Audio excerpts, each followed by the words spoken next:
할렐루야. 네, 우리 좌우에 계신 분들하고 인사하겠습니다. 너무 잘 오셨습니다. 네, 감사합니다.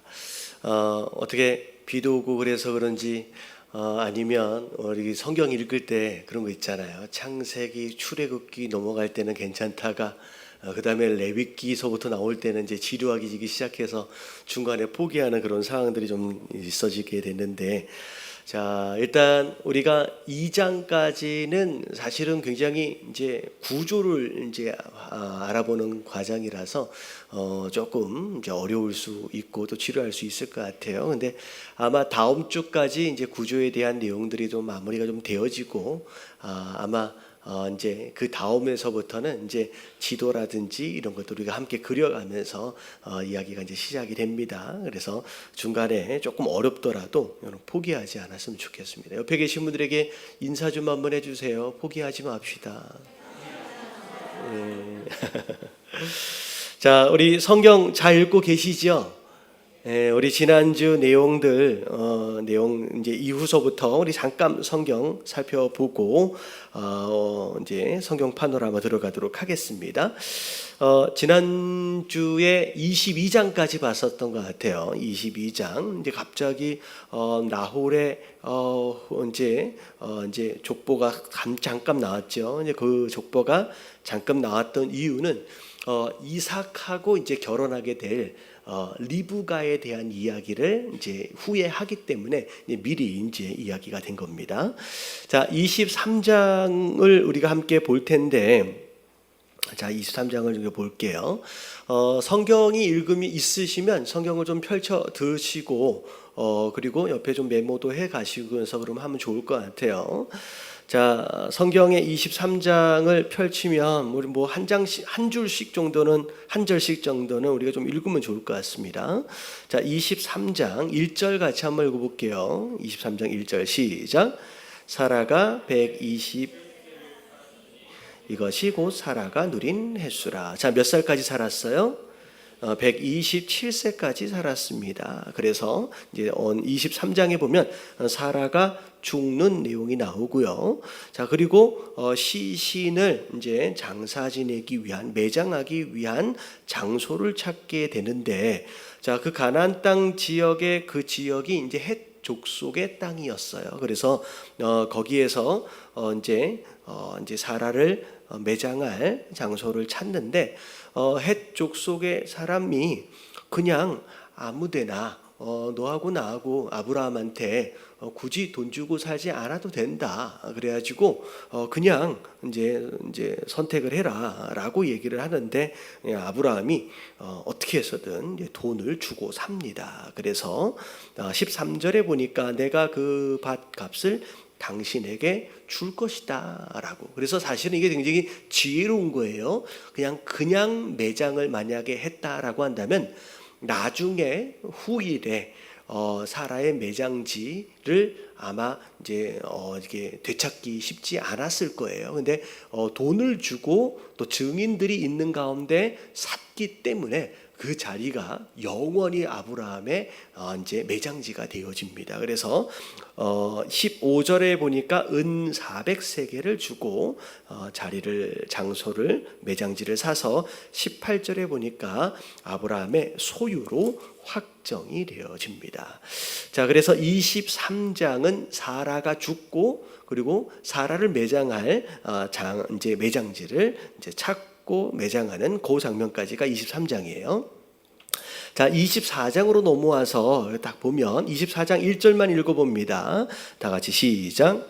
아브라함이 나이가 많아 늙었고 여호와께서 그에게 범사에 복을 주셨더라. 자, 근데 아브라함이 갑자기 집 소유를 맡은 늙은 종 하나를 불러서 이야기하는 게 뭐냐면, 가나안 땅 안에서는 내 아들 이삭의 아내를 구하고 싶지 않다는 것이요. 그래서 자기 집안 사람으로 찾아오기를 원해서 앞에 나왔던 나홀이 살고 있는 고하란 지역 그쪽 땅에 가서 이제 아내를 구해 오라고 자 늙은 종을 보내게 됩니다. 자, 이 늙은 종이 아브라함의 명령을 받아서 자 이제 나홀이 살고 있는 메소포타미아 지역으로 갔는데 이제 하나님이 예정하신 이삭의 아내가 누가 될까라고 하는 것을 기도하면서 자 이제 우물가에 있을 때 내가 데리고 온 낙타에게 물을 주는 그 여자가 이제 이삭의 아내가 될 것이다라고 이제 기도하면서 준비했어요. 그런데 실제로 리브가라고 하는 여인이 자 이제 우물에 와서 이제 우물에서 이제 자기 이제 짐승들에게 물을 주면서 이 종의 아브라함의 종의 이제 낙타에게도 물을 주는 상황이 되어지죠. 그래서 하나님이 예정하셨던 이 리브가를 만나게 됩니다. 그래서 24장에 대한 내용은 리브가를 이제 나홀의 성에서 이제 찾는 내용이에요. 그래서 리브가에게 또 선물을 주고 또 집에 가고 거기에서 이제 리브가의 이제 부모님이죠. 부모님과 만나서 이 일을 여차저차 해가지고 여기까지 왔느니 뭐 이런 내용들이 굉장히 길어요. 그래서 쭉 이제 24장이 쭉 이어지다가 자 마지막에 24장 뒤에 부분에 보니까 결국은 리브가와 함께 아브라함의 종이 가나안 땅 안으로 돌아옵니다. 돌아왔을 때 아마도 좀 그 염려가 좀 됐을 거예요. 이삭이 리브가를 보고 마음에 들어 했을까 첫눈에. 근데 딱 이렇게 보니까 60 이제 1장 61절에서부터 쭉 보니까 멀리서 이제 리브가가 딱 눈에 들어오니까 이삭이 막 이제 좋아서 이제 이렇게 맞이하는 그런 장면이 나옵니다. 그래서 종을 통해서 이제 이삭의 아내를 구해오는 장면이 나오죠. 어떻게 보면 이게 사실 되게 사라가 죽고 나서 이제 며느리를 맞이하게 돼요. 그러니까 아마도 사라가 이삭을 너무 사랑해서 장가 보낼 생각을 아예 안 했던 것 같아요. 뭐 그러고 있다가 사라가 죽고 나서 이제 이삭이 이제 아내를 이제 얻어가지고 오죠. 자, 그리고서 25장에 넘어와서 1절 읽어볼게요. 다 같이 시작.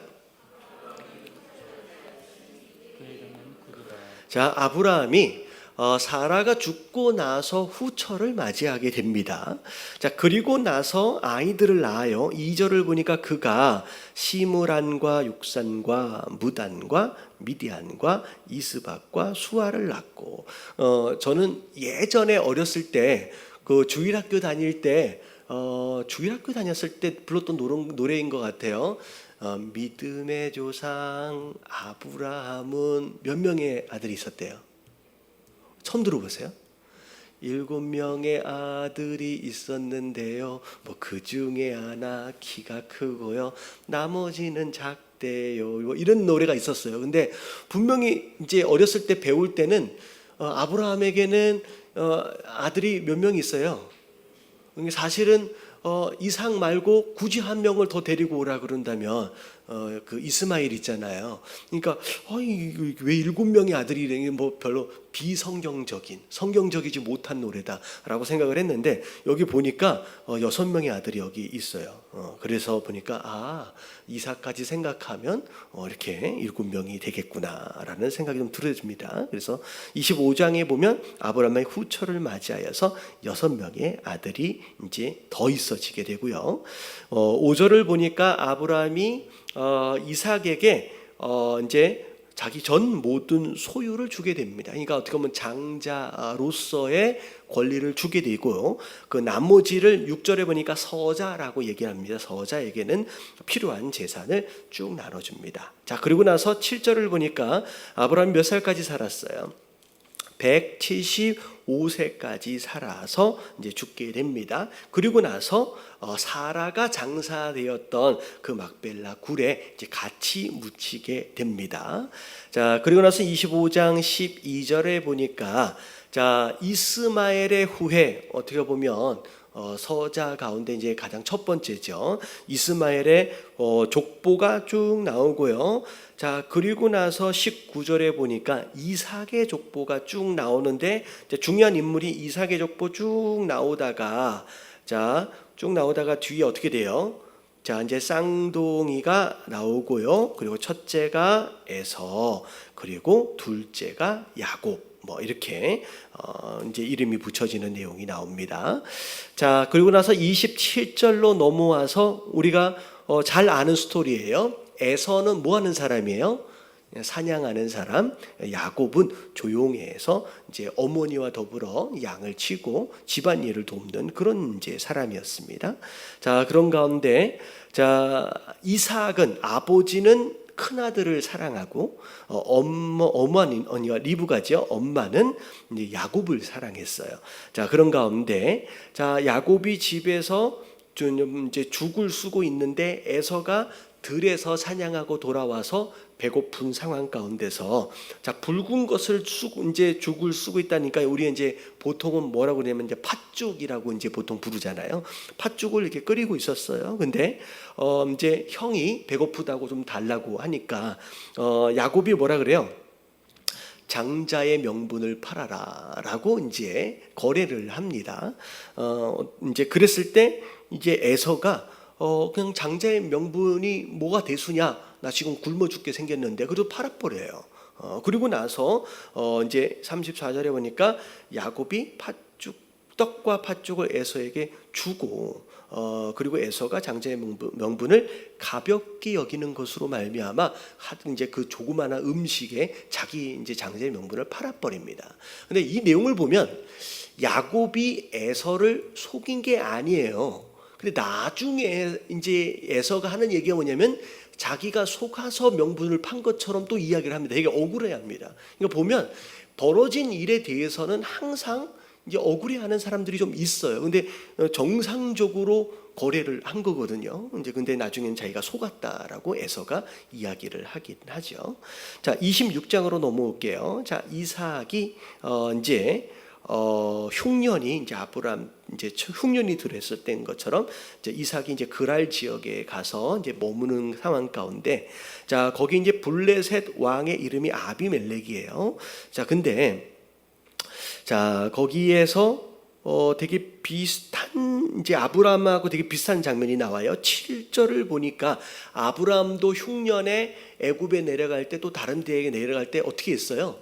자기 아내가 이쁘니까 누이라고 하라라고 속였잖아요. 근데 하여튼간 닮지 말아야 할 요 부분은 또 닮아요. 근데 이삭도 아버지처럼 똑같이 이런 이제 실수를 하게 됩니다. 그래서 그 지역에 내려갈 때 어떻게 했냐면 리브가가 또 이뻤나 봐요. 그러니까 실제로 진짜 이뻐서 그런지 아니면 자기 눈에 이뻐서 그런지 모르겠는데 어쨌든 아내가 이뻐서 누이라고 속이게 되고, 근데 누이라고 속였는데 나중에 이제 장막에서 왔다 갔다 하는 가운데 아비멜렉이 창가에서 보는데 어떻게 이게 창가에서 볼 수 있는 상황이 됐나 봐요. 이삭이 리브가를 안는 장면을 본 거예요. 근데 어떻게 누이를 안을 수 있지? 이거 아내구나라고 해서 이제 한바탕 이제 소동이 일어나게 됩니다. 그래서 왜 아비멜렉이 왜 속였느냐? 막 이런 내용들이 이제 쭉 나와요. 자, 그러다가 12절을 보니까 이삭이 부자가 돼요. 거부가 됐다. 하나님이 복을 주셔서. 근데 블레셋 사람이 함께 살고 있는 그 지역에서 살고 있었나 봐요. 사람들이 이제 시기하고 질투하는 가운데 아브라함에게 허락하셨던 우물을 그들이 그냥 막아버립니다. 흙을 넣어가지고 이제 흙으로 메어버려요. 그리고 나서 너는 여기서 살지 마라라고 쫓아냅니다. 그러더니만 이제 19절에 보니까 이삭이 싸우지 않고, 이삭이 사실 싸울 수도 없어요. 그냥 이삭은 그냥 한 집안이고요. 근데 블레셋은 나라잖아요. 그러니까 어떻게 보면 싸울 수가 없죠. 그냥 피했어요. 19절에 보니까 골짜기에 가서 또 샘을 팠는데 또 우물이 나옵니다. 그랬더니 또 거기까지 쫓아와 가지고 또 차내버려요. 그래서 21절이니까 또 다른 우물을 팠는데, 자, 근데 그 우물에서도 이제 또 쫓아내서 나중에 보니까 다른 우물을 팠을 때 그때는 이제 쫓아내지 않습니다.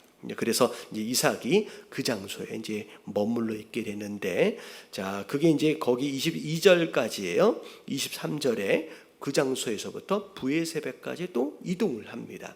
사실은 우물을 파면, 우물이 나오면 그 장소가 거주지가 원래 되는 거거든요. 근데 왜 그러면 우물을 판다고 물이 그냥 나오지 않습니다. 근데 그렇기 때문에 우물 하나 얻기가 되게 어렵거든요. 근데 이삭은 파는 데마다 그냥 나오니까 그냥 옮겨 다녀도 되나 봐요. 그래서 그냥 부에세베 장소를 또 옮기게 됩니다.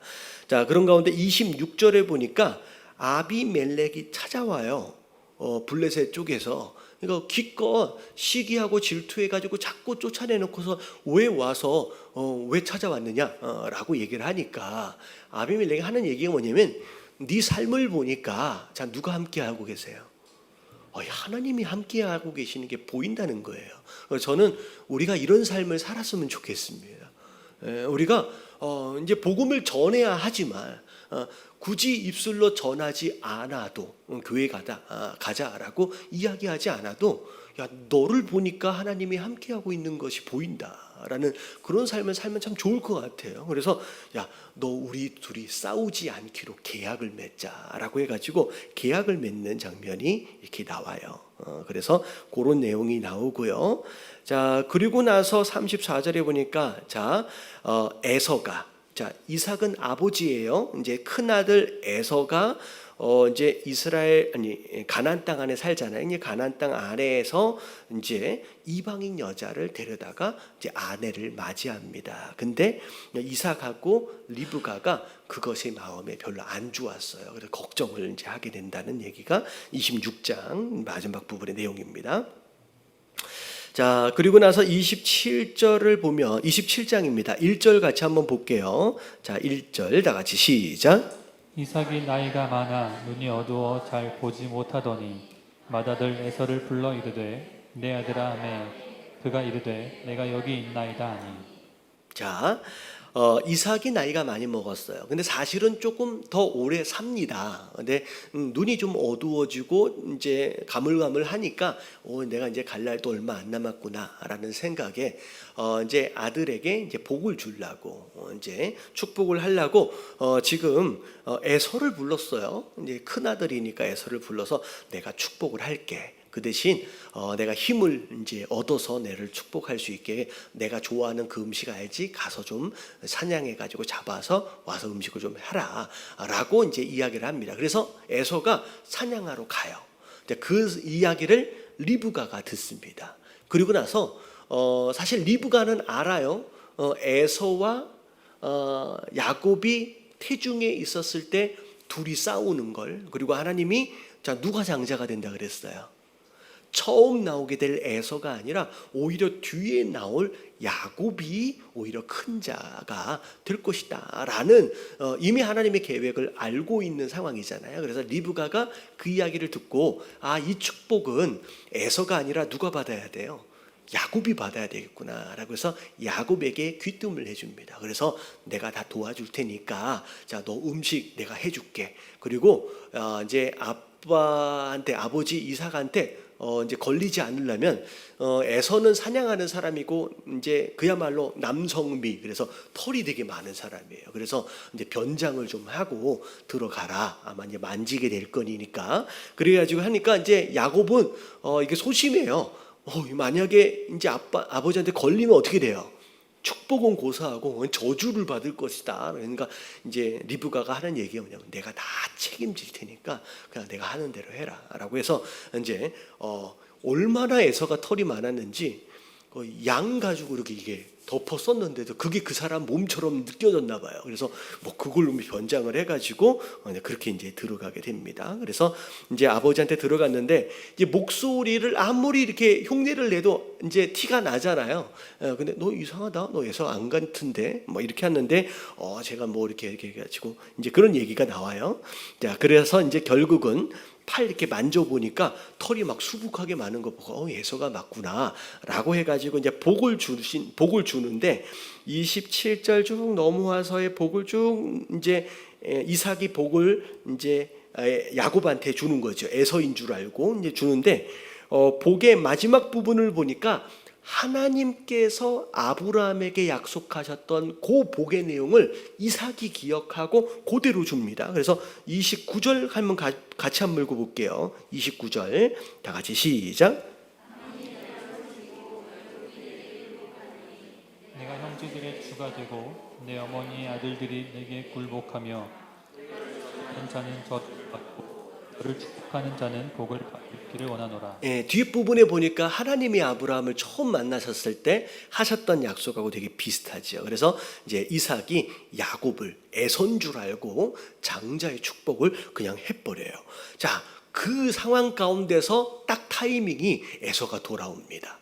그리고 나서 이미 축복이 야곱에게 넘어가 버린지를 모르고 에서는 이제 열심히 요리를 해가지고 들어왔어요. 이제 큰 아들 에서입니다. 저를 축복해 주세요. 많이 이렇게 드시고. 그러니까 이제 이삭이죠. 아버지 이삭이 깜짝 놀라는 거예요.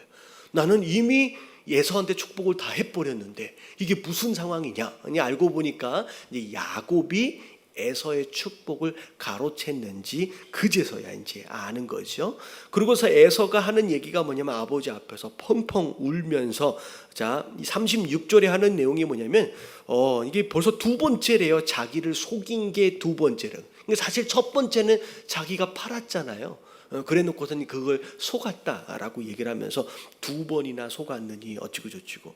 그리고 나서 이제 어쩔 수 없다. 이제 야곱에게 이미 축복이 갔으니까 이제 그래도 남아있는 축복이라도 좀 해주세요라고 했는데 이삭이 야곱에 대해서 축복을 하는데 이건 39절 40절을 보면 야 이게 축복인가 싶을 정도의 축복이 나와요.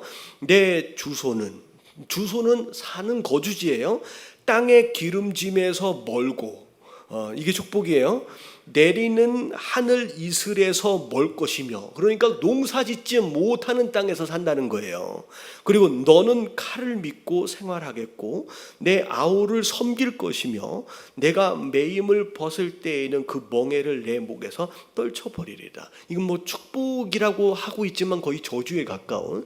그래서 에서의 후손들이 에돔이라고 하는 나라를 만들잖아요. 근데 에돔이 살고 있는 그 지역 자체가 산악 지역이에요. 그래서 농사짓기도 쉽지 않고 그리고 뭐 이제 목축하기도 쉽지 않은. 그래서 주로 이렇게 좀 뭐 약탈이라든지 뭐 이런 종류 사냥이라든지 그런 것을 하면서 먹고 사는 그런 민족이 그냥 되어버립니다. 이 축복대로. 이 저주대로죠.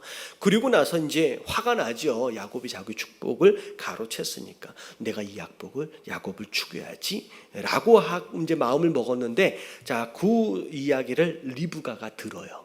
그러니까 어떻게 보면 이 야곱을 살려야죠. 그래서 야곱 보고 자 너 이리 와봐. 너 여기 가만히 있으면 에서한테 죽으니까 너 하란 땅으로 가라. 내 오라버니니까 이제 리브가의 오빠겠죠. 내 오빠 그 집에 가서 일단 잠시 살다가 좀 이제 에서가 화가 좀 죽으면 그때 와라. 근데 사실은 이게 마지막이에요. 이제 야곱이 이제 떠나고 리브가는 야곱이 돌아오는 걸 못 보고 죽습니다. 그러니까 좀 안타까운 상황이죠. 자, 그리고 나서 이제 이삭도 야곱을 라반에게로 이제 보냅니다. 어차피 축복을 되어진 상황이고 자기를 속였지만 그게 하나님의 뜻인 줄을 이제 아는 거죠. 그래서 다시 축복을 해주고 이제 보내게 되는 장면이 28장입니다. 자, 그리고 나서 이제 야곱이 축복을 하는 내용들 가운데 그 라반의 딸들 가운데 하나와 결혼을 해라. 이 지역에서 결혼하지 말고 이제 여자를 찾지 말고. 자, 그러고 있는 상황 가운데 에서가 축복하고 보낸 상황을 들었어요. 에서 형이.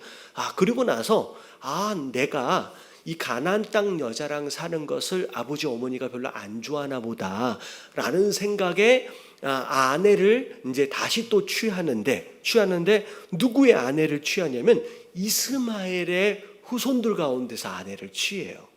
별로 좋아할 것 같진 않은데 어쨌든 그렇게 둘째 아내를 맞이하는 장면이 나옵니다.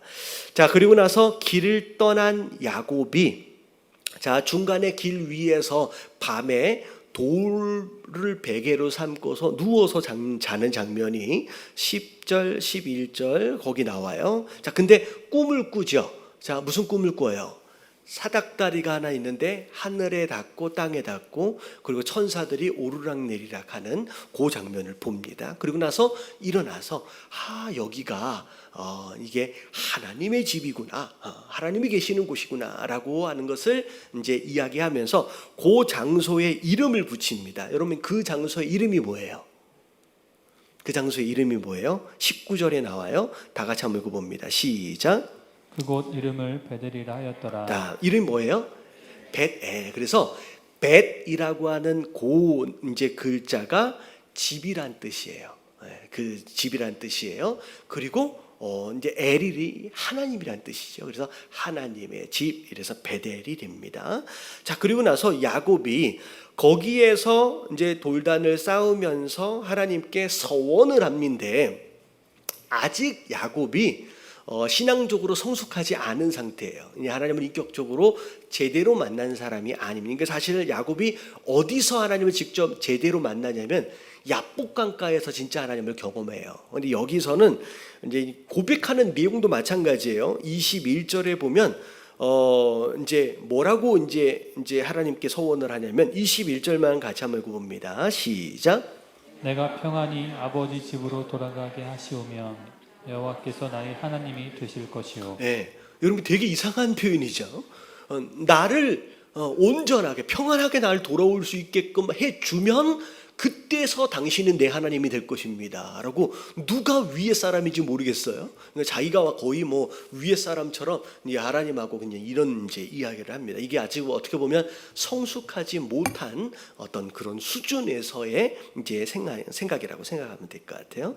자, 29장으로 넘어가면서 이제 야곱이 드디어 이제 라반의 집에 도착을 하게 되고, 자, 거기에서 이제 하란 땅에 살고 있었어요. 거기에서 이제 항상 우물에서 좀 만나는 것 같아요. 우물에서 라헬이라고 라반의 둘째 딸입니다. 라헬을 만나게 됩니다. 자, 그리고 나서 이제 한 달 동안 라반의 집, 외삼촌 라반의 집에서 거주하고 있는데, 자, 일단 야곱이 누구죠? 라반이 두 딸이 있었어요. 첫째가 이름이 뭐예요? 레아. 그리고 둘째가 라헬이에요. 근데 여기를 보니까 레아는 시력이 약하대요. 여러분, 시력이 약하다라고 하는 것이 이게 문화적인 어떤 특별한 표현일 수 있을 것 같아요. 진짜 눈이 어두운 것인지, 아니면 그 당시의 시력은 이제 지혜로움, 그래서 약간 우둔하다든지 뭐 그렇게 표현이 될 수도 있을 것 같아요. 근데 라헬은 어떻게 생겼냐면 곱고 아름다웠대요. 그래서 누굴 더 좋아했을 것 같아요? 네, 이쁜 여자를 좋아했어요. 그래서 야곱이 라헬을 좋아합니다. 그래서 이제 내 삼촌하고 거래를 해요. 내가 라헬하고 결혼하고 싶습니다. 그러면 내가 7년 동안 열심히 일을 할 테니까 그 대가로 라헬을 주십시오 라고 거래를 했는데, 자, 그래서 7년이 시간이 됐어요. 얼마나 사랑했냐면 7년이 며칠 같이 지나가 버렸대요. 그러니까 너무 결혼하고 싶어서. 그래서 21절에 보니까 7년이 기한이 차고 잔치가 벌어집니다. 근데 23절에 보니까 라헬을 넣어줘야 되는데, 라헬을 이제 아내로 넣어줘야 되는데 23절에 보니까 누굴 넣어줬냐면 레아를 넣어줘요. 첫 번째 딸을 넣어줍니다. 그러고 나서 자고 일어나서 보니까 옆에 라헬이 아니라 첫째 딸이었던 레아가 자고 있는 거죠. 그래서 속은 거예요. 그래서 가가지고 이야기합니다. 어떻게 이런 일이. 근데 우리 동네에서는 둘째가 동생이 언니보다 먼저 시집가는 일이 없다. 그럼 미리 얘기를 해줬어야지. 근데 사실은 미리 얘기해줬으면 안 데려갔겠죠. 그러니까 이제 라반이 이제 꼼수를 쓴 거죠. 그리고 나서 이제 그 대신 이제 결혼식 잔치는 7일 동안 있어져요. 7일 동안. 그러니까 7일을 채워라. 이 결혼식을 마무리해라 라고 하고 난 뒤에 그 다음에 라헬도 내가 줄 테니까 이제 7년을 더 섬겨라. 그래서 7년 후에 라헬을 준 게 아니라요. 레아하고 이제 결혼 잔치가 끝나고 난 뒤에 바로 이제 둘째 부인으로 라헬을 그냥 받은 거예요. 그리고 나중에 이제 7년을 더 일하게 된 거예요. 그래서 한 번에 일주일 새에 두 아내가 이제 생긴 상황이 벌어집니다. 그래서 남자들 같은 경우는 아내가 두 명이나 생겼으니까 되게 좋겠다. 그렇지가 않아요. 이제 이때부터 이제 어마어마한 문제가 이제 시작이 되는데 아내가 둘인데 더군다나 이 아내의 여종들까지 따라와요. 그러니까 어떻게 보면 아내가 총 몇 명이 되어 있냐면 4명이 되어 있어요. 그래서 거의 콩가루 집안이라 그러잖아요. 그러니까 아내들끼리 계속 시기하고 질투하고 싸우는 일들이 계속 벌어집니다. 그래서 이게 이제 31절서부터 내용이 그거예요. 31절에 보니까 하나님이 레아가 사랑을 받지 못하는 것을 알고 계셨대요. 그러니까 큰 언니인데 레아는 잘못한 게 없잖아요. 근데 레아가 사랑받지 못하는 것을 알고 레아에게 먼저 이제 자녀를 주시죠. 그래서 레아가 첫 번째 난 아들이 루벤, 그리고 두 번째 또 아들을 낳아서 시므온, 그리고 나서 또 세 번째. 근데 이 동안 라헬은 한 명도 못 낳아요. 하나님이 라헬의 태문을 오히려 닫아놓고 계시는 가운데 레위 세 번째, 그리고 심지어 네 번째 유다까지 네 번째 아들까지 쭉 연속으로 그냥 이제 레아가 낳았습니다. 그래서 비록 이제 외모로는 이제 야곱의 사랑을 받지 못하지만 자녀들을 막 낳아서 이제 사랑을 받게 되죠. 그래서 31절에 보니까 라헬이 화가 났어요. 왜 나한테는 자식을 이제 못 낳느냐고 야곱한테 가가지고 그랬더니 야곱이 이건 내가 하는 게 아닌데 왜 나한테 뭐 이렇게 하느냐. 야곱도 이제 화가 난 거죠. 그래서 내가 하나님을 대신하겠느냐라고 이제 서로 이제 싸우는 상황이 벌어집니다. 그래서 라헬이 도저히 안 돼서 자기 여종 빌하를 아내로 집어넣어 버려요. 그래서 빌하가 낳은 아들이 단을 낳습니다. 단을 낳아요. 그런 가운데 다시 또 빌하를 또 집어넣어 가지고 또 아들을 낳아요. 자기는 못 낳으니까 납달리를 낳습니다. 그러고 나서 레아가 이게 자기는 이제 네 번째까지 낳은 다음에 그 다음부터 소식이 없는 거예요. 그러니 잘못하면 역전될 수 있을 것 같아서 이제 자기 여종을 또 집어넣습니다. 이게 실바예요. 실바를 또 넣으니까 이제 갓을 또 낳았어요. 이제 그리고 나서 실바가 두 번째 또 아들을 낳아서 라이를 낳습니다. 그러니까 굉장히 아들들만 계속 막 낳는 상황이 벌어져요. 그리고 나서 이제 14절서부터의 내용을 놓으면 이제 자녀를 낳기 위해서 이제 합한체라고 하는데 이게 정확하게 뭔지는 모르겠지만 이게 이제 자녀를 낳을 때 이제 도움이 되는 어떤 그런 이제 약초, 약간 마약 같은 어떤 그런 건 것 같아요. 근데 그거 가지고 서로 뭐 거래를 하고 막 이제 그런 일들이 좀 벌어집니다. 그런 가운데 레아가 이제 또 이제 다섯 번째 결국 아들을 낳아서 이사갈. 그리고 나서 또 레아가 또 이제 아들을 낳아서 스불론. 그리고 나서 딸을 하나를 낳아요. 디나라고 하는 딸을 낳고요. 그리고 나서 22절에 보니까 라헬이 이제 드디어 이제 아이를 갖게 되는데, 라헬이 아들을 낳았어요. 누구예요? 이름이 24절에 그 이름도 유명한 요셉을 낳게 됩니다. 그리고 나서 난 뒤에 여기 장까지만 볼게요. 그리고 나서 이제 25절서부터의 내용은 14년 동안 일해서 이제 두 아내를 얻었어요. 그리고 나서 이제는 우리 품삯 좀 정해주세요. 내가 열심히 일해서 당신이 부자가 됐는데 나한테는 하나도 재산이 없지 않습니까? 이제 우리 가정도 있고 나한테도 품삯을 정해달라고 이제 품삯을 정하는 장면이 나와요. 근데 자, 여기서 어떻게 했냐면 야곱은 이제 점이 있거나 아롱진 것들, 이제 그런 것들이 태어나면 그러면 네 걸로 해. 네 걸로 해. 자, 그렇게 해놓고선 이 라반이 되게 나쁜 사람이에요. 그러면 아롱진 것들이 나오려면 아롱진 것들이 그 그룹 안에, 그 무리 안에 있어야 되잖아요. 근데 라반이 그렇게 이제 품삯을 정해놓고 아롱진 것, 점이 있는 것을 싹 다 빼가지고 자기 아들들에게 맡겨요.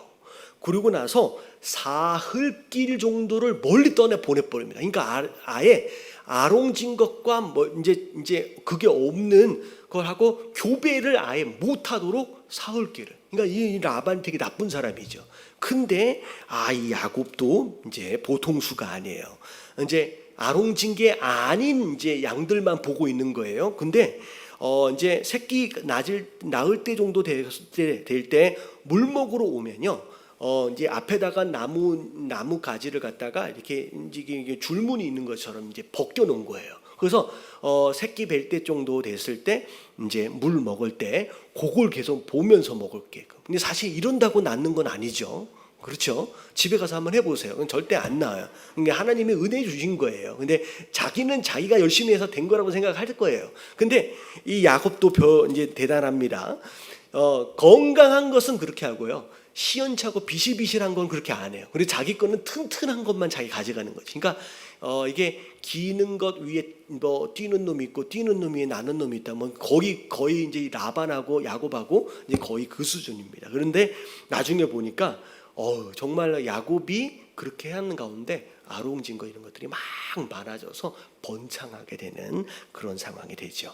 자, 이제 31절서부터는 이제 야곱이 이제 라반을 떠나는 장면이라고 생각하시면 될 것 같아요. 자, 일단 여기까지만 볼게요. 자, 오늘 성경 파노라마로 넘어가서 자, 오늘하고 다음 주까지의 내용이 조금 복잡하고요. 그리고 나서 그 다음 주서부터는 이제 본격적으로 이제 그림이나 이런 것들 내용들을 가지고 차근차근 이제 살펴보도록 하겠습니다. 자, 오늘 이제 3과예요. 챕터 3입니다. 자, 구약의 윤곽이라고 나와 있는데 자, 몇 가지를 좀 볼게요. 자, 거기 한번 읽어봅니다. 2장에서는 자, 지금 46페이지예요. 자, 2장에서는 시작. 자, 2장에서는 시작. 이번 장에서는 성경의 4분의 3 분량에 해당하는 구약의 윤곽을 잡아볼 것. 안내를 받아 같은 지역을 주제별, 시대별, 제목별로 여행할 것이다. 그리고 다음 장에서는 구약의 이야기와 책들 지도 위에 주제별로 보았을 때 구약과 신약은 각각 세 부분으로 나뉜다. 그 세 부분이 역사, 체험, 예언이라는 것을 이제는 분명히 알 수 있을 것이다. 자, 우리가 지금 계속 살펴봤던 것, 구약이 됐던 신약이 되었던 세 이제 주제로 나눠진다 그랬어요. 그래서 역사, 체험, 그다음에 뭐예요? 예언. 이게 세 가지. 자, 이 정도면 이제 우리가 벌써 지금 5번째 시간이니까 다 알고 계셔야 돼요. 자, 이제 구조를 좀 볼게요. 자, 구조를 좀 보면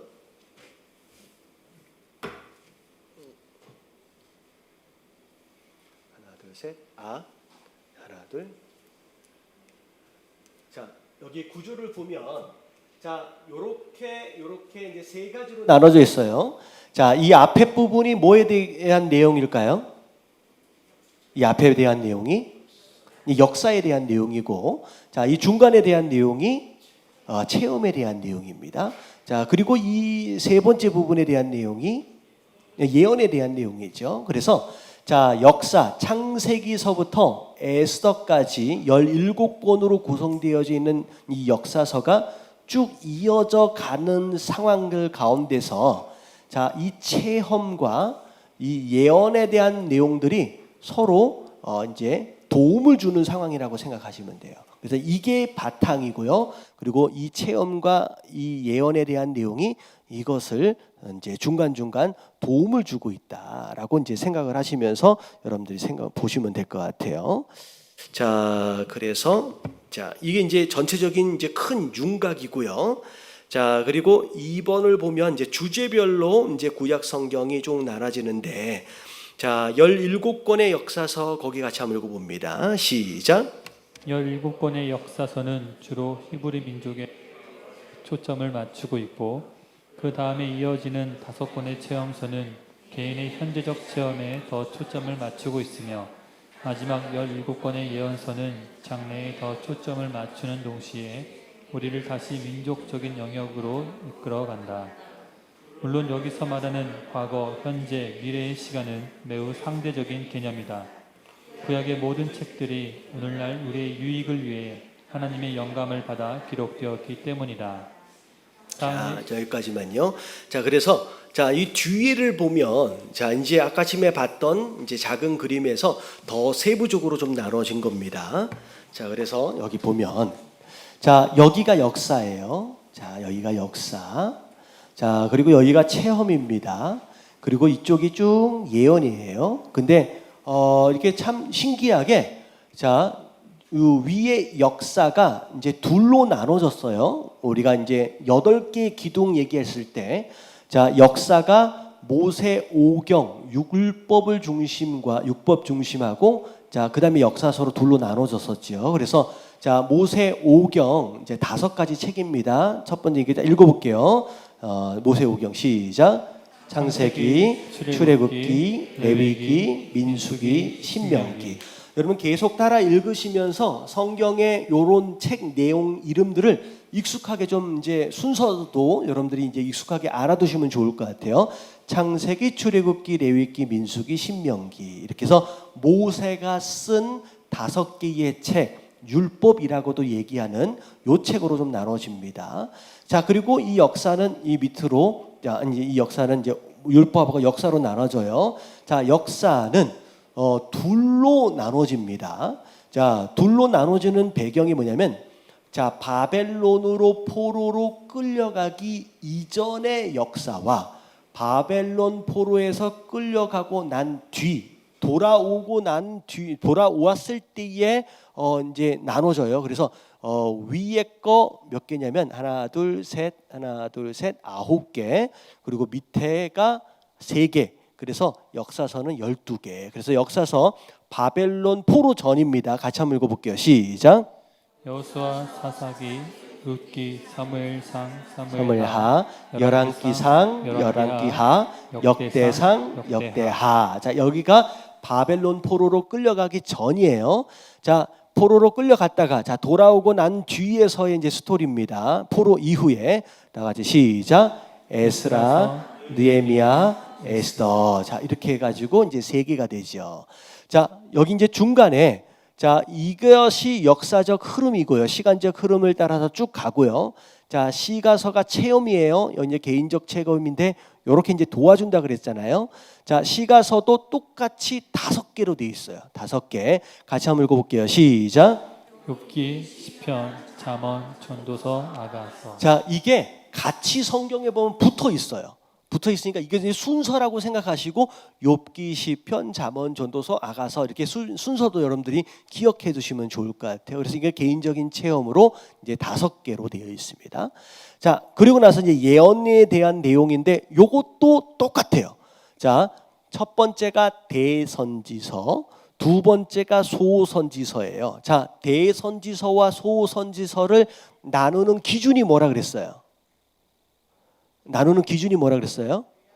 네, 분량에 따라서예요. 뭐 여기 선지서들은 더 유명하고 여기는 덜 유명한가? 뭐 그게 아니라 자, 선지서의 분량을 따라 많은 분량이 대선지서, 적은 분량이 소선지서 이렇게 나눠졌다고 생각하시면 될 것 같아요. 자, 대선지서도 여기 5개, 여기 5개, 그리고 여기 5개 쭉 연결이 됩니다. 자, 대선지서 한번 읽어볼게요. 시작. 이사야, 예레미야애가, 에스겔, 다니엘. 자, 뒤에 서라고 붙어 있는데 서 안 해도 돼요. 서 안 해도 되고 그냥 이사야, 에레미야애가, 에스겔, 다니엘. 자, 여기까지가 이제 대선지서입니다. 자, 그리고 자, 소선지서는 자, 둘로 나눠집니다. 여기도 바벨론 포로 전과 포로 후로 나눠지는데 자, 여기 조금 애매한 게 여기 뒤에 자, 여기 다니엘 같은 경우에는 포로 이후예요. 근데 일단은 자, 여기 대선지서로 5개로 좀 나눠져 있고 소지선 선지서만 9개, 3개로 나눠졌다라고 생각하시면 될 것 같아요. 자, 포로 이전의 소선지서 같이 한번 읽어볼게요. 시작. 호세아, 요엘, 아모스, 오바댜, 요나, 미가, 나훔, 하박국, 스바냐. 네, 그렇게 해가지고 자, 소선지서 포로 이전입니다. 자, 포로 이후에 시작. 학계, 스가랴, 말라기. 자, 이제 말라기가 성경 이제 구약 마지막이죠. 그래서 포로 이후에 이제 3개. 그래서 5개, 5개, 5개. 여기 12개, 12개인데 여기 9개, 3개, 9개, 3개. 이렇게 이제 나눠졌다고 이제 구조적으로. 근데 사실은 일부러 이렇게 나누는지는 모르겠어요. 그냥 어쨌든 이렇게 이제 구조적으로 나누어졌다라고 생각하시면 될 것 같고, 자, 일단 구조적으로 여러분들이 이제 전체적으로 파악을 하는 가운데 요 성경 안에서의 성경 이제 책의 이름들을 여러분들이 좀 익숙하게 이제 외워둘 필요가 있다라는 거죠. 자, 우리 3번에 보면 자, 이게 악보가 나와 있어요. 여러분 이 악보를 우리가 이따가 같이 볼 거예요. 일단은 구약 성경이라도 순서를 조금 알아야 될 필요가 있을 것 같아요. 그런데 다음 주에 우리가 다 외워가지고 와가지고 자, 말라기까지 같이 안 보고 노래를 부를 거예요. 이제 파노라마까지를 했는데 아직도 뭐 요나가 구약에 있는지 신약에 있는지 막 헷갈리고 이렇게 하면 안 돼요. 그래서 제가 이게 보면 신방을 가보면 성경책 이렇게 찾잖아요. 그러면 정말 엉뚱한 곳에 찾고 있으면 제가 가르쳐주기도 되게 민망한 상황이 벌어지니까 이번에 요걸 좀 외운다고 생각하시면 될 것 같아요. 그래서 저는 솔직히 이렇게 이 노래로 신약은 안 해봤어요. 근데 신약을 나중에 우리도 이제 해서 신약도 한번 해보면 좋을 것 같아요. 조금만 더 진도를 나가고 그 다음에 요걸 이제 마지막으로 같이 노래를 불러보도록 하겠습니다. 자, 4번이에요. 50페이지로 넘어갈게요. 4번. 자, 구약에는 자, 몇 가지의 시대가 있다? 자, 12시대가 있다요. 자, 읽어봅니다. 시작. 이스라엘에는 몇 지파가 있었나? 예수님은 몇 명의 제자를 지명하셨는가? 소년 예수가 성전에 올라가 율법학자들을 어리둥절하게 만들었던 것은 몇 살 때였나? 구약의 역사는 몇 개의 시대로 나눌 수 있는가? 자, 전부 다 뭐라고 대답하면 돼요? 12라고 대답하면 됩니다. 그래서 성경에 보면 굉장히 중요하게 사용되어지는 이 숫자들이 있어요. 뭐 3이라고 하는 숫자도 좀 중요하고 12라고 하는 숫자도 되게 중요하고요. 그래서 3이라는 숫자와 12라고 하는 숫자는 성경 안에서 완전 숫자. 그래서 삼위일체 하나님, 그러니까 세 개가 같이 합쳐서. 그래서 3은 이렇게 테이블에 다리가 4개면 하나라도 조금이라도 짧으면 테이블이 어떻게 돼요? 덜커덩거려요. 근데 테이블 다리가 3개면 어느 한쪽이 조금 짧아도 절대 덜커덩거리지 않아요. 그래서 3이라는 숫자가 굉장히 완전 숫자로서 중요한 의미를 가지고 이제 삼각형도 되게 중요한 의미를 좀 갖습니다. 그리고 12, 12라고 하는 숫자도 되게 중요한 의미를 갖고요. 그리고 또 어떻게 보면 어떤 날도 40이라고 하는 날도 되게 중요한 것 같아요. 모세가 40 그렇게 사역을 하게 되고 그리고 사울도 마찬가지고 다윗도 마찬가지고 이 40년이라고 하는 이 숫자가 굉장히 중요하게 반복이 됩니다. 그래서 여러분들 성경 읽으면서 이게 숫자들 중에서 좀 중요하게 기억해 두어야 할 숫자들이 있구나라고 하는 걸 여러분들이 발견을 하게 되는데, 자, 오늘 구약도 12개의 시대로 나누어졌다라고 이제 이야기가 되는 거죠. 자, 그래서 자, 그림을 먼저 볼게요. 그림을. 자, 12개가 어떻게 나눠지는지. 자, 무슨 시대로 이게 굳이 이야기를 여기서는 하지 않고요. 자, 일단 여기를 보니까 자, 이제 일단은 성경책 중심으로 이제 나눠졌어요. 중간에 성경책이 아니라 하나가 이제 따로 이제 붙었긴 했지만, 자, 1번서부터 12번까지 쭉 한번 읽어볼게요. 시작. 창세기, 출애굽기, 레위, 여호수아, 사사기, 사무엘상, 사무엘하, 열왕기하, 그 다음에 바벨론 포로, 에스라, 느헤미야 이렇게 해서 12개의 책들로 12시대가 나눠졌다라고 이제 생각을 하시면 될 것 같아요. 그래서 요 시대에 대한 내용은 우리가 나중에 요 책이 어느 시대에 해당되고 뭐 이런 내용들로 다시 한번 정리를 할 거예요. 그래서 이렇게 나눠졌는데 자, 요 내용을 보면 창세기 자 뭐에 대한 내용인지 같이 한번 살펴볼 거예요. 자, 다 같이 한번 읽어봅니다. 시작. 하나님은 완벽한 환경에서 인간을 창조하셨다. 그리고 세 차례의 큰 심판을 내리신 뒤 장차 히브리 민족의 조상이 될 세 사람, 즉 아브라함과 이삭과 야곱에게 초점을 맞추셨다. 창세기 뒷부분에서 야곱의 식구들은 기근을 피하여 애굽으로 내려갔다. 우리가 지금 거의 5주에 가깝게 지금 쭉 살펴보고 있는 성경의 내용을 이렇게 이제 한 문장으로 정리를 한 거예요. 처음 창세기에서 가장 중요한 사건은 천지를 창조하시는 사건. 자, 그리고 나서 세 번의 큰 심판이 있었어요. 첫 번째 심판은 아담과 하와가 에덴 동산에서 쫓겨나는 심판. 자, 두 번째 심판은 노아 당시의 홍수 심판. 자, 세 번째 심판이 뭐예요? 바벨탑에서 언어가 이제 흩어지는 바로 그 심판. 그래서 이 세 가지 심판이 중간에 딱 나오고요. 자, 그리고 나서 히브리 민족의 이제 조상이 되어지는 자, 첫 번째 사람이 누구예요? 아브라함, 이삭, 야곱. 여러분 이 순서를 알아야 돼요. 왜냐하면 출애굽기에 가서 하나님이 자기 자신을 소개할 때 뭐라고 소개해요? 나는 아브라함의 하나님, 이삭의 하나님, 야곱의 하나님. 여러분 이 표현은 심지어 신약에도 나와요.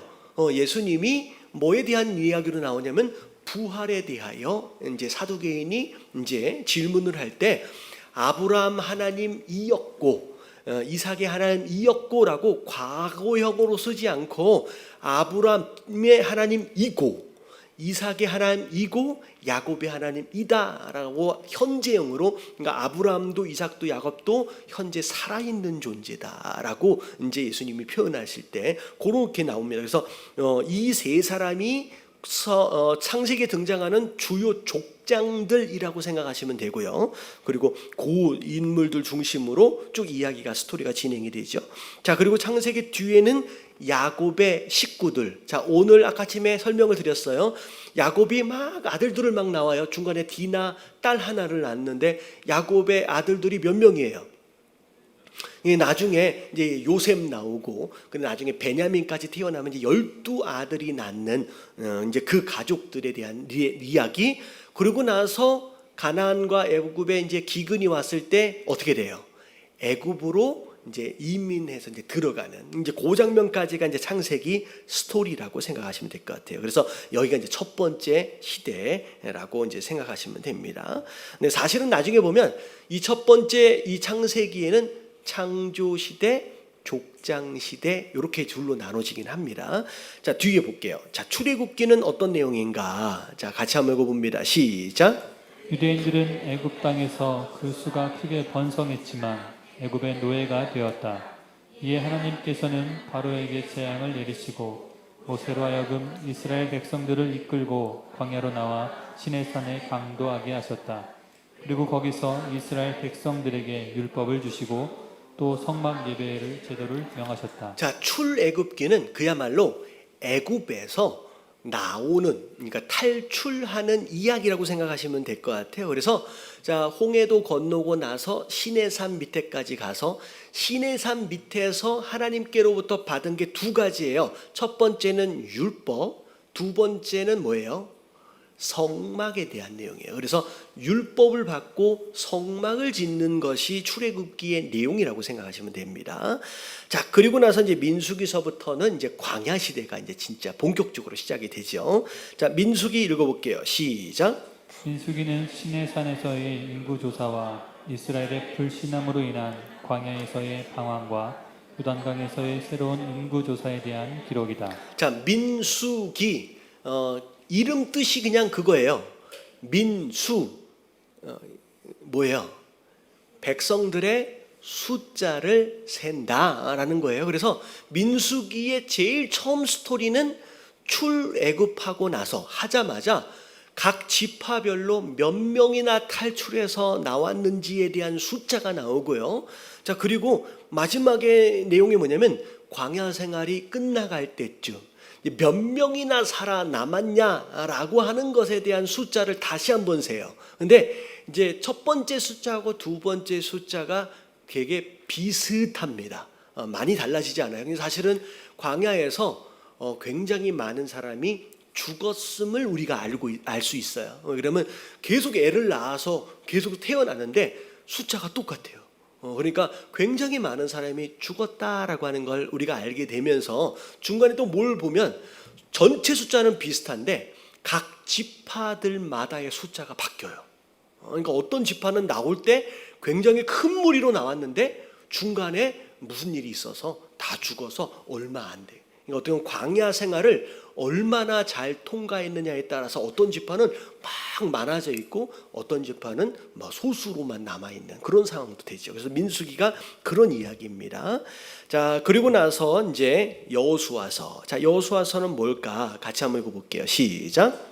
이후에 여호수아는 이스라엘 백성들을 이끌고 약속의 땅에 들어가 가나안 족속들을 정복했다. 자, 모세가 죽고 나서 그 다음에 이제 1대 사사로 여호수아가 세워지게 되고 이 여호수아를 중심으로 가나안 땅 안에 들어가서 이제 가나안 정복 전쟁이 시작이 되죠. 그래서 여호수아서는 그런 내용들까지가 나오고 심지어 맨 마지막에 가나안 땅 정복 전쟁이 마무리가 되어질 때쯤 이제 여호수아가 이제 이스라엘 백성들에게 나와 내 가족은 하나님 쪽에 서겠다라고 이렇게 결단하는 그런 내용들까지가 이제 여호수아서 내용이라고 생각하시면 될 것 같아요. 자, 사사기는 이제 가나안 정복 전쟁이 마무리가 되어지고 나서의 스토리라고 생각하시면 될 것 같아요. 자, 다 같이 한번 읽어볼게요. 시작. 그런 다음 통치자이자 군사 지도자인 12명의 사사가 간헐적으로 등장하여 백성들을 다스렸다. 자, 12명의 사사가 등장을 합니다. 근데 간헐적이라고 이야기하는 이유는 뭐냐면 어떤 인간이 의도적으로 이제 사사를 세우는 게 아니라 하나님이 상황에 따라서 필요에 따라서 사람들을 세워요. 그래서 이제 하나님이 세우신 12명의 사사 그렇게 해가지고 백성들을 다스리게 합니다. 그래서 영어로 보면 저지라고 나와요.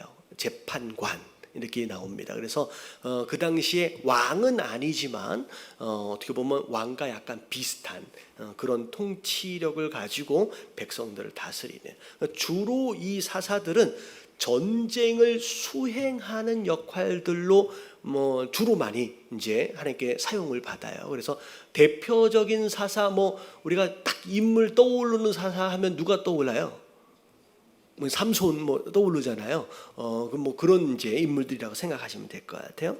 자, 사무엘 상하라고 이제 합쳐져서 나왔는데, 자, 이제 책이 이제 상권 학원으로 이제 나눠지는 거예요. 같이 한번 읽어볼게요. 다 같이 시작. 사무엘을 마지막으로 사사 시대가 막을 내린 뒤 사울이 이스라엘의 초대 왕으로 즉위했지만 그는 다윗을 추적하는 데 일생을 허비했다. 사무엘하는 다윗의 왕권 수립 과정을 보여주고 열왕기상은 솔로몬의 왕권에 대해 기록한다. 자, 사울이 1대 왕이에요. 근데 평생 뭐 하다가 갔어요? 네, 다윗 쫓아다니다가 갔어요. 어떻게 보면 질투심에 사로잡혀서 평생 왕으로 있는 동안에 다윗 죽이려고 쫓아다니다가 인생을 다 낭비를 해버립니다. 자, 그리고 나서 다윗이 이제 왕이 되어지는데 이제 다윗이 왕이 되어지는 가운데의 스토리가 사무엘 상이에요. 자, 그리고 나서 이제 사무엘 하는 잠깐만요. 자, 사무엘 하는 사무엘 상은 이제 처음에 사울에 대한 스토리라고 생각하시면 되고요. 자, 그리고 나서 사무엘 하가 이제 다윗이 왕이 되어지는 과정, 다윗의 왕권이 어떻게 세워지는지에 대한 내용이라고 생각하시면 될 것 같아요. 일단은 사무엘 하라고 되어져 있는 걸로 봐서 아직 이제 사무엘이 살아 있는 상황이다라고 생각하시면 됩니다. 자, 그리고 나서 이제 열왕기 상으로 넘어와서는 이제 다윗이 죽고, 자, 누가 왕권을 물려받냐면 솔로몬이 왕권을 물려받아요. 자, 열왕기 상하 거기 읽어볼게요. 시작. 열왕기 상하 두 권은 솔로몬이 죽은 다음에 이스라엘 왕조가 남북으로 분열되어 쇠퇴의 길을 걷다가 마침내 외세의 멸망을 당하여 남북 두 왕조의 백성들이 팔레스타인 땅에 떠나게 되는 사건에 대해 말한다. 자, 열왕기 상하는 열왕이라고 하는 이제 이름의 뜻이 많은 왕들이란 뜻이잖아요. 그래서 솔로몬 이후에 세워지게 되는 왕들의 스토리라고 생각하시면 될 것 같아요. 근데 이 열왕기 상하는 이제 솔로몬 이후에 이 이스라엘이 북이스라엘과 남유다로 이렇게 나눠지잖아요. 그래서 북이스라엘에 대한 스토리, 그리고 남쪽의 유다에 대한 스토리가 이게 번갈아 가면서, 그리고 이 두 스토리가 또 중간에 또 합쳐졌다가 벌어졌다가 뭐 그렇게 돼요. 그러면 이제 북이스라엘의 왕과 남유다의 왕들 가운데 서로 왕래를 안 하는 상황도 되어지고, 서로 또 이렇게 교류하는 관계도 또 되어지고, 같이 또 전쟁을 하러 나가기도 하고 막 그래요.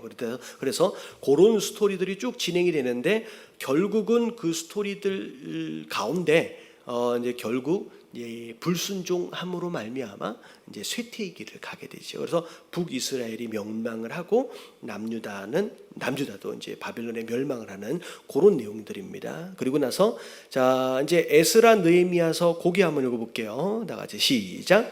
북쪽 왕국의 백성들은 아수르에 의해 뿔뿔이 흩어졌고 남쪽 왕국의 백성들은 바벨론에서 70년 동안 포로 생활을 마치고 3차에 걸쳐 예루살렘으로 돌아와 성전과 성벽을 재건한다.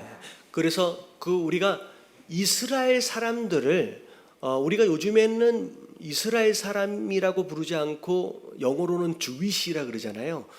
이제 뭐라고 부르는 거예요? 한국말로 유대인이라고 불러요. 근데 사실은 왜 이스라엘 사람이라고 부르지 않고 왜 유대인이라고 부를까? 이게 사실 되게 안타까운 상황인데, 북이스라엘은 10개 지파로 이루어져 있어요. 그리고 남유다는 2개 지파예요. 유다 지파와 베냐민 지파예요. 근데 북이스라엘은 아수르에 의해서 멸망을 당하면서 이 북이스라엘은 뿔뿔이 흩어져 버려요. 그래서 10개의 지파는 그들의 후손들이 나중에 어떻게 되어 있는지를 모르게끔 그냥 아예 그냥 사라져 버립니다. 그래서 나중에 10개의 지파들의 흩어진 민족들이 혈통이 섞여 버려요.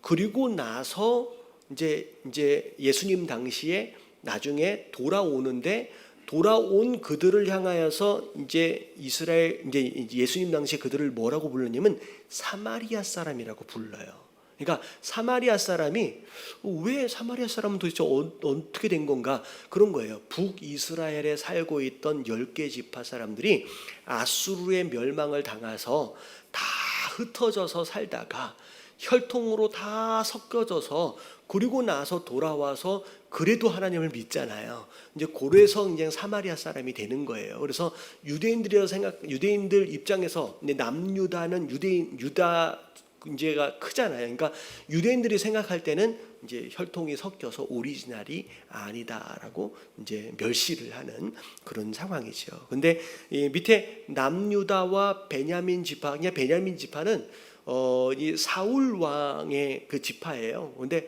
나중에 이제 힘이 점점 약해져서 이제 애매해지고 이제 유다가 남아 있는데, 유다는 포로로 끌려갔다가 돌아오면서 그 유다의 혈통을 계속 유지를 합니다.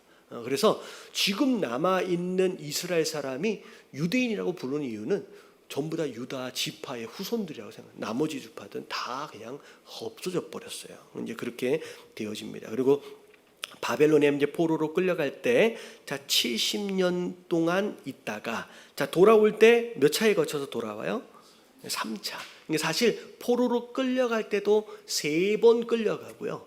그리고 돌아올 때도 3번에 돌아오는 그렇게 되죠. 그래서 자, 성경의 역사 이야기가 자, 이렇게 이제 구약이 있어지게 되고, 그 다음에 중간에 400년 그러고 나서 이제 신약이 시작되어집니다. 그래서 자, 여기까지 대략 이제 구약에 대한 내용이 한 번에 좀 정리가 된 것 같아요.